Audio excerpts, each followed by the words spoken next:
Welcome back guys. देखो आज हम क्या पढ़ने वाले हैं। आज हम एक बहुत ही इंटरेस्टिंग टॉपिक पढ़ने वाले हैं। पूरे 4 मार्क्स का टॉपिक है।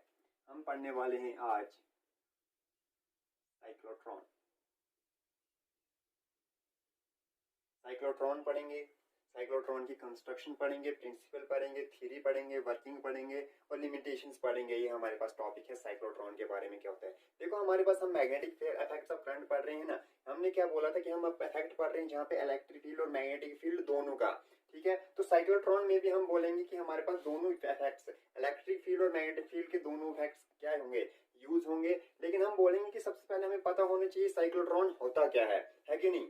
साइक्लोट्रॉन क्या होता है, सबसे पहले हम बोलेंगे कि एक ऐसी डिवाइस है, साइक्लोट्रॉन एक ऐसी डिवाइस है जिसको यूज किया जाता है क्या करने के लिए, एक्सेलरेट करने के लिए। क्या एक्सेलरेट करना पड़ेगा हमारे पास, एक्सेलरेट करने के लिए किसको, पॉजिटिवली चार्ज पार्टिकल्स को। किसको, पॉजिटिवली चार्ज पार्टिकल्स को जब हम एक्सेलरेट करना चाहते हैं to very high energies, for example जैसे प्रोटॉन्स, न्यूट्रॉन्स, अल्फा पार्टिकल्स, ऐसे वाले पार्टिकल्स को जब हम एक्सेलरेट करना चाहते हैं, यानी कि हम उनको एक्सेलरेट करके उनकी एनर्जी इंक्रीज करना चाहते हैं, तो हम बोलते हैं उस टाइम ऐसी डिवाइस को ही क्या बोला जाता है, साइक्लोट्रॉन बोला जाता है। क्लियर है। It is a device used to accelerate positively charge particles like protons, neutrons and alpha particles etcetera. It was designed by Lawrence and Livingstone.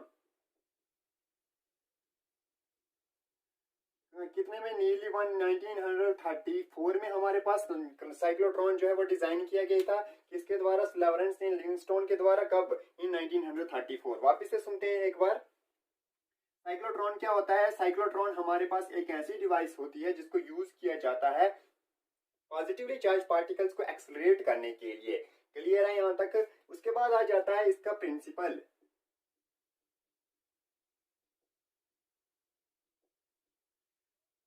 Principal तो ध्यान से सुनना जरा। प्रिंसिपल क्या रहता है साइक्लोट्रॉन का। इसका प्रिंसिपल ये कहता है कि जब कभी अगर हम किसी भी चार्ज पार्टिकल को, पॉजिटिवली चार्ज पार्टिकल को क्या करें, जब हम किसी भी पॉजिटिवली चार्ज पार्टिकल को सेम इलेक्ट्रिक फील्ड में, और इलेक्ट्रिक फील्ड की वैल्यू छोटी रहती है, स्मॉलर इलेक्ट्रिक फील्ड रहता है, और हमारे पास वी स्ट्रॉन्ग क्या रहता है, पावरफुल क्या रहता है, मैग्नेटिक फील्ड रहता है, जब हम जिसको बोलते हैं स्ट्रॉन्ग मैग्नेटिक फील्ड। ठीक है। जब हम बोलते हैं कि हम अगर किसी पॉजिटिव, प्रिंसिपल को ध्यान से समझना, जब हम किसी पॉजिटिवली चार्ज पार्टिकल को क्या करेंगे, सिमिलर इलेक्ट्रिक फील्ड में बार बार सिमिलर इलेक्ट्रिक फील्ड में बार बार रिपीट करते रहेंगे, उसको ऑसिलेट करते रहेंगे, तो हमारे पास in presence of strong magnetic field जो है, पार्टिकल क्या करता है, हाई एनर्जी गेन करता है, इसलिए पार्टिकल क्या हो जाता है, एक्सेलरेट हो जाता है। ध्यान से सुनना। वापिस से क्या बोला हमने बोला कि जब कभी हमारे पास हम किसी भी पॉजिटिव चार्ज पार्टिकल को किसी भी इलेक्ट्रिक फील्ड में बार टाइम एंड अगेन क्या करें, ऑसिलेट करते रहते हैं, जहां पे हमारे पास मैग्नेटिक फील्ड कैसा है लेकिन स्ट्रॉन्ग है, तो उस टाइम जो पॉजिटिव चार्ज पार्टिकल होता है वो सफिशिएंटली हाई एनर्जी गेन कर जाता है, और यही रहता है किसका प्रिंसिपल, साइक्लोट्रॉन का प्रिंसिपल रहता है। क्लियर है यहाँ तक। उसके बाद यहाँ पे आ जाता है इसका कंस्ट्रक्शन।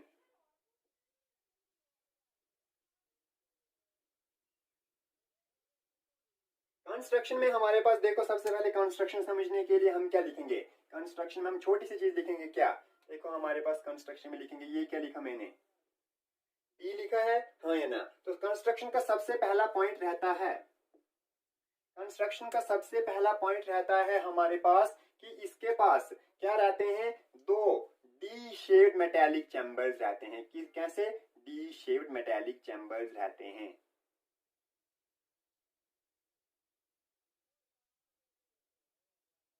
और मान के चलो उनका नाम क्या है, D1 और D2। दो डी शेप्ड है ना, डी शेप्ड, दो डी शेप्ड मेटेलिक चैम्बर्स रहते हैं हमारे पास, और दोनों मेटेलिक चैम्बर्स को डायमेट्रिकली, हॉरिजेंटली, इनके डायमीटर ये रहता है, एक दूसरे के साथ ऐसे हॉरिजेंटली प्लेस किए हुए हैं। और बोलते हैं, दूसरी चीज बोलते हैं, इन D1 और D2 को बोला जाता है डीज। क्या बोला जाता है, डीज बोला जाता है। और इनके बीच में एक स्लाइट गैप रहता है, D1 और D2 के बीच में क्या रहता है, एक स्लाइट गैप रहता है, तीसरा हम बोलेंगे कि जो दोनों डीज हैं, कंस्ट्रक्शन पढ़ रहे हैं हम, तीसरी चीज हम यहाँ पे बोलेंगे कि जो दोनों डीज रहती हैं हमारे पास, उनको किसके साथ कनेक्ट किया जाता है? एक हाई फ्रीक्वेंसी ऑसिलेटर के साथ। तो तीसरी चीज यहाँ पे हम क्या लिखेंगे? हाई फ्रीक्वेंसी ऑसिलेटर के साथ कनेक्ट किया जाता है दोनों डीज को। जहां पे हम बोलते हैं कि जो हाई फ्रीक्वेंसी ऑसिलेटर है ये क्या करता है? पोटेंशियल डिफरेंस जनरेट करता है of the order of nearly 10 raised to power 4 volts. लगभग कितना? 10 रेज़्ड टू पावर 4 वोल्ट्स तक का पोटेंशियल डिफरेंस जनरेट कर सकता है। कौन? ये हाई फ्रीक्वेंसी ऑसिलेटर।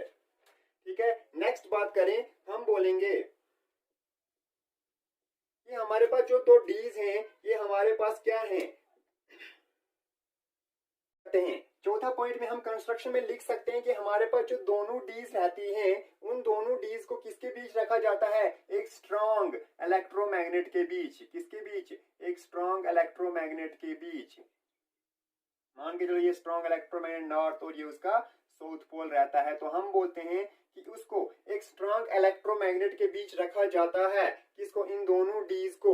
और वहां पे एक वैक्यूम चैम्बर लिया जाता है D1 और D2 के लिए। एक छोटा सा गैप रहता है, हमने गैप डिस्कस कर लिया। दोनों D1 और D2 दो मेटेलिक चैम्बर्स होते हैं जिनको डीज बोला जाता है। फिर हम बोलते हैं कि ये जो दोनों डीज रहती हैं एक दूसरे के हॉरिजेंटली रखी जाती हैं और उन दोनों डीज के बीच में एक छोटा सा गैप रखा जाता है। तीसरी चीज हमने बोली कि दोनों डीज जो है वो हमारे पास किसके साथ कनेक्टेड हैं? एक हाई फ्रीक्वेंसी ऑसिलेटर के साथ ऑफ द जो नियरली कितना पोटेंशियल डिफरेंस जनरेट करता है? 10 रेज़्ड टू पावर 4 वोल्ट्स तक का पोटेंशियल डिफरेंस जनरेट कर सकता है। चौथी चीज हमने क्या बोली कि जो डीज है उनको किसके बीच रखा गया है? एक पावरफुल मैग्नेट के बीच, इलेक्ट्रोमैग्नेट के बीच। ठीक है, यहाँ पे देख सकते हैं हमने पावरफुल इलेक्ट्रोमैग्नेट के बीच रखा हुआ है दोनों को, है ना। उसके बाद बात करें, अगर हम बोलेंगे कि हमारे पास जो हमने पार्टिकल एक्सेलरेट करना है, क्या करना है? जो हमने पार्टिकल एक्सेलरेट करना है उसको हम यहाँ पे रखते हैं, मान के चलो उस पॉइंट का नाम रख लेते हैं P।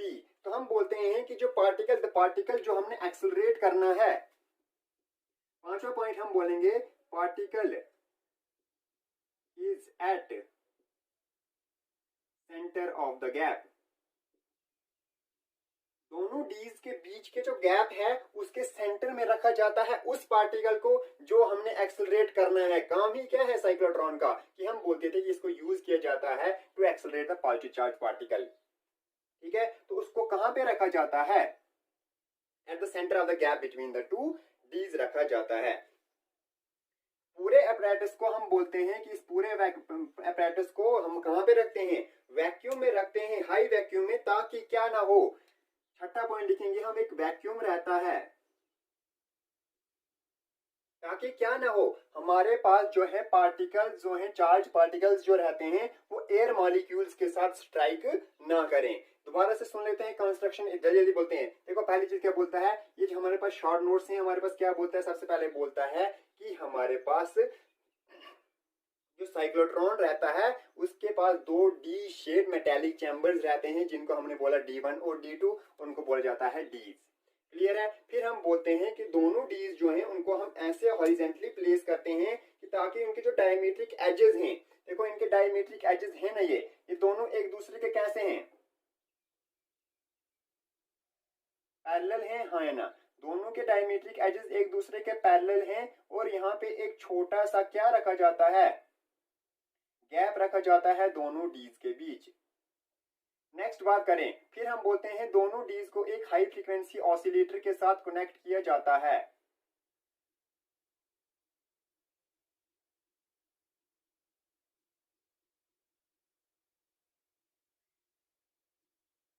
उसके आगे बात करें, हम बोलते हैं कि हमारे पास यहाँ पे इस दोनों डीज को हमारे पास किसके बीच रखा जाता है? हमारे पास दोनों डीज को हम किसके बीच रखते हैं? हमारे पास स्ट्रॉन्ग इलेक्ट्रोमैग्नेट के बीच। ठीक है, स्ट्रॉन्ग इलेक्ट्रोमैग्नेट के बीच रखा जाता है।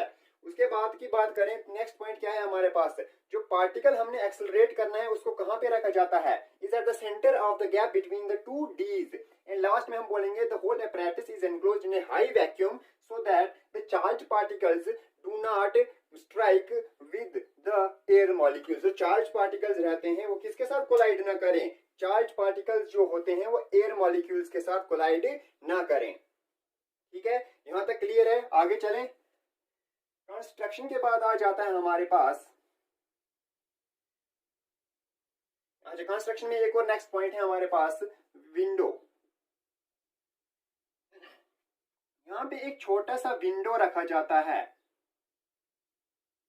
W for window. यहाँ पे एक छोटा सा विंडो रखा जाता है जहां से हम क्या करते हैं, जैसे ही पार्टिकल ने सफिशिएंटली हाई एनर्जी गेन कर ली, एक्सेलरेट ही कर रहे हैं ना, तो जब एक्सेलरेट हो गया है पार्टिकल और हमारे पास रिक्वायर्ड एक्सेलरेशन पार्टिकल में प्रोड्यूस हो गई है, हम बोलेंगे रिक्वायर्ड एनर्जी प्रोड्यूस हो गई है, तो फिर उसके बाद इस विंडो के थ्रू हम उसको अपने टारगेट पे हिट कर सकते हैं। लेट इज योर टारगेट, तो हम उसको कहाँ पे स्ट्राइक करते हैं, अपने टारगेट पे स्ट्राइक करते हैं। और ये जो मैग्नेटिक फील्ड रहता है ये परपेंडिकुलर रहता है टू द डीज। ठीक है, कैसे रहता है, परपेंडिकुलर रहता है।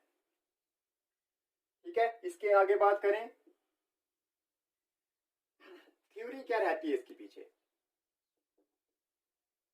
देखो हमने बोला जब कभी किसी भी चार्ज पार्टिकल को हम एक मैग्नेटिक फील्ड में रखेंगे तो हम बोलेंगे कि मान के चलो हमारे पास एक पार्टिकल है किसका, ऑफ मास m, कोई भी पार्टिकल होगा तो उसका मास m मान के चलेंगे, जो v वेलोसिटी के साथ मूव कर रहा होगा एक मैग्नेटिक फील्ड B में, तो हम बोलते हैं उस टाइम लगने वाली फोर्स जो रहती है पार्टिकल पे उसको हम बोलते हैं। और ये जो B रहता है, यहाँ पे ध्यान से देखना, B जो है हमारे पास वो कैसे है, इस परपेंडिकुलर टू दिस डीज, ये परपेंडिकुलर है इन दोनों डीज के, यानी कि थीटा कितना है 90 डिग्री, किस किस के बीच, B और B के बीच। ठीक है, यहाँ से हमें पता है जब भी पार्टिकल सर्कुलर मोशन में डिस्क्राइब करेगा हम बोलते हैं एक नेसेसरी फोर्स, एक फोर्स आ जाती है जिसको हम बोलते हैं क्या, सेंट्रीपिटल फोर्स।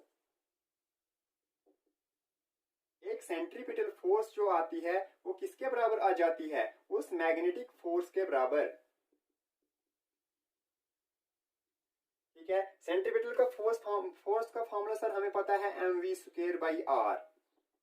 ठीक है, और मैग्नेटिक फोर्स का फॉर्मूला रहता है सर qv×b। ठीक है, ये उसी को लिखा जाता है qvb sine of theta. Theta कितना है हमारे पास 90 और साइन 90 कितना होता है 1, तो हम लिखेंगे qvb mv²/r। यहां से अगर हम r की वैल्यू निकालना चाहें तो हम लिखेंगे r = mv/qb।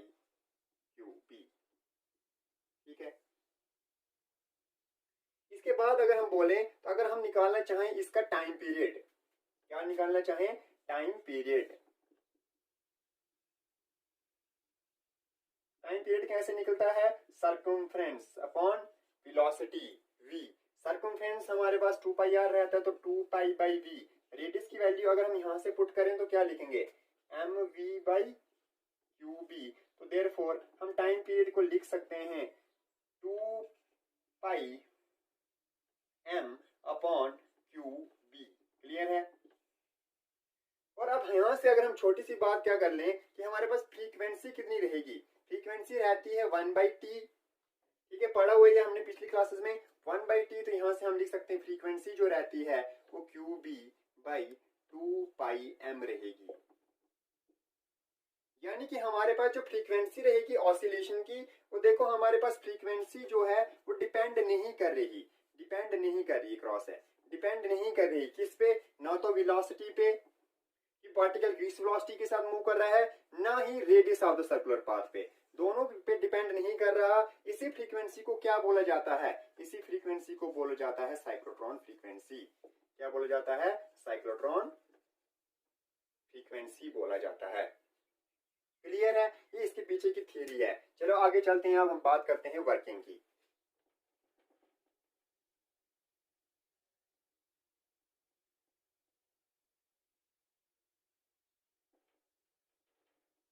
Working,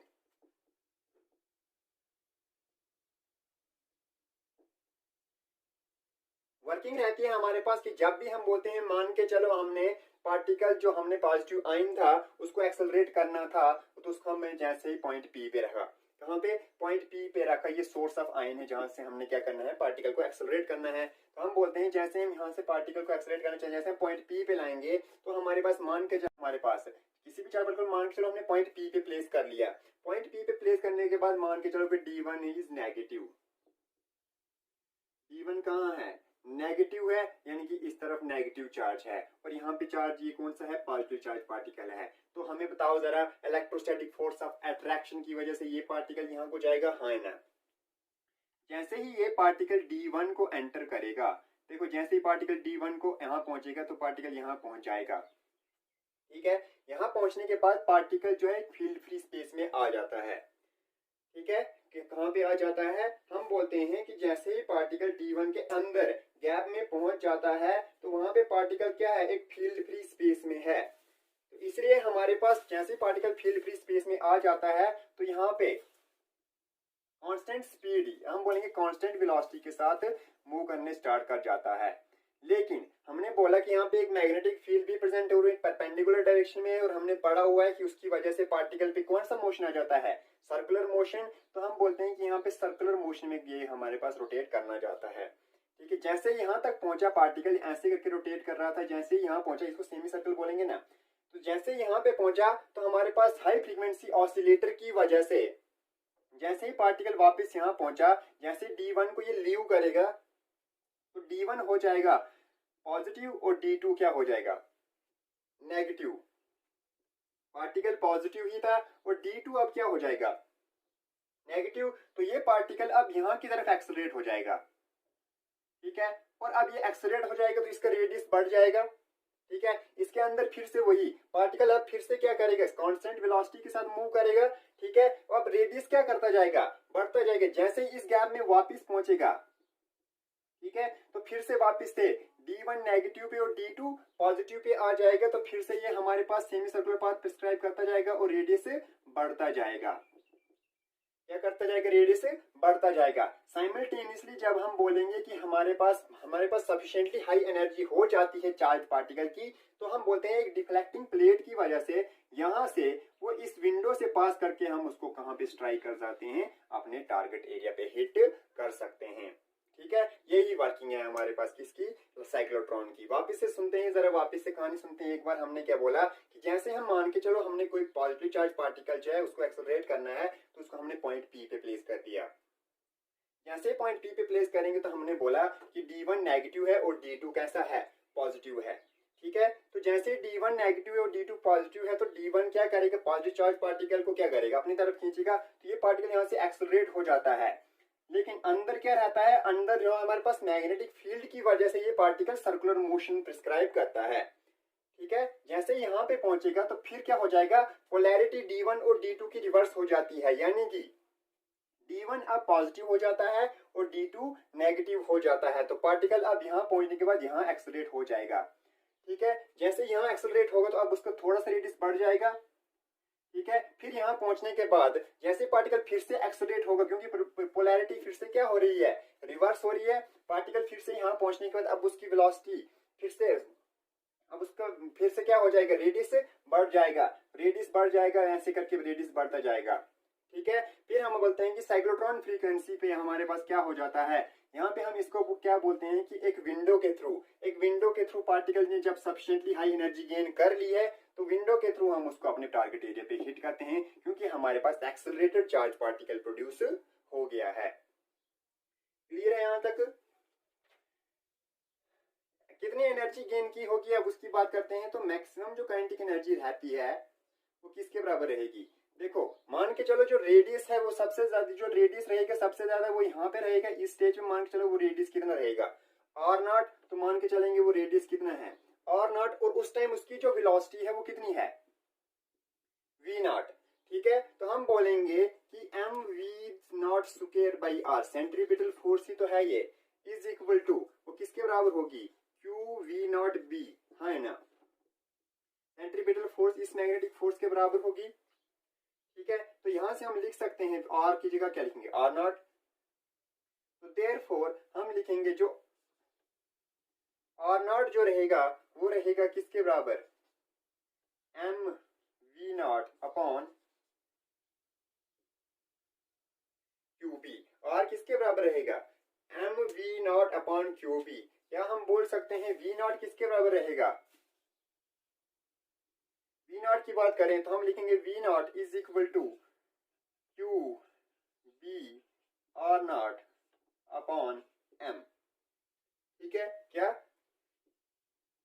we naught is equal to Q V naught, देखो एक वी नॉट यहां से कट जाएगा, एक वी नॉट यहां से कट जाएगा, ध्यान से देखते हैं जरा, चलो छोड़ो। क्या बोलते हैं हम कि हमारे पास यहां से एक V naught a V naught cut जाएगा, हम लिखेंगे M V naught by R naught is equal to Q into B. ठीक है, उसके बाद वी नॉट की वैल्यू चाहिए तो V naught is equal to Q B, ये आर नॉट यहाँ पे क्या हो जाएगा आर नॉट, और ये एम यहाँ पे आ जाएगा, है ना। अब जरा छोटी सी कहानी बचपन से पढ़ते जा रहे हैं। काइनेटिक एनर्जी का फॉर्मूला क्या रहता है सर? काइनेटिक एनर्जी का फॉर्मूला रहता है 1/2 mv², है ना। ठीक है, इसका मतलब हम क्या लिखेंगे, kinetic energy of the particle, ये जो पार्टिकल है जिसको हमने एक्सेलरेट किया हुआ था उसकी काइनेटिक एनर्जी, कितनी एनर्जी रही होगी उसकी जब उसके पास रेडियस आर नॉट तो वेलोसिटी वी नॉट थी, तो वी नॉट स्क्वायर। ठीक है, वी नॉट की वैल्यू अगर हम पुट करना चाहें तो हम लिखेंगे 1/2 m, वी नॉट की जगह मैं यहाँ से लिखूंगा Q square B square R naught square upon M square. ठीक है, यहाँ से एक एम और एक एम कैंसिल हो जाएगा, हमारे पास एनर्जी की वैल्यू रहेगी Q square B square R naught square by 2m। This is the required expression for kinetic energy. ये रहती है एनर्जी किसकी, इस एक्सेलरेटेड पार्टिकल की, जिसको हमने एक्सेलरेट किया है किसकी वजह से, एक साइक्लोट्रॉन की वजह से। ठीक है, उसके बाद इसकी आ जाती हैं लिमिटेशंस। देखो लिमिटेशन सबसे पहले तो हमारे डेफिनेशन से ही क्लियर हो रही है। डेफिनेशन क्या बोलती थी, साइक्लोट्रॉन एक ऐसी डिवाइस है जिसको एक्सेलरेट करने के लिए यूज किया जाता है। एक्सेलरेट क्या यूज का, क्या किसको एक्सेलरेट करते हैं हम, हमने पहली चीज बोली थी कि हम पॉजिटिव चार्ज पार्टिकल्स को एक्सेलरेट करते हैं। तो यहाँ से हम बोलेंगे कि इसका सबसे पहली लिमिटेशन ये है कि ये नेगेटिवली चार्ज पार्टिकल्स को एक्सेलरेट नहीं करता, या हम बोलेंगे हम इलेक्ट्रॉन्स को एक्सेलरेट नहीं करता। नेक्स्ट बात करें तो हमारे पास हमने बोला पॉजिटिव चार्ज पार्टिकल्स को एक्सेलरेट करता है, इसका मतलब ये न्यूट्रॉन्स जो कि इलेक्ट्रिकली क्या होते हैं, न्यूट्रल होते हैं, उनको भी एक्सेलरेट नहीं करता।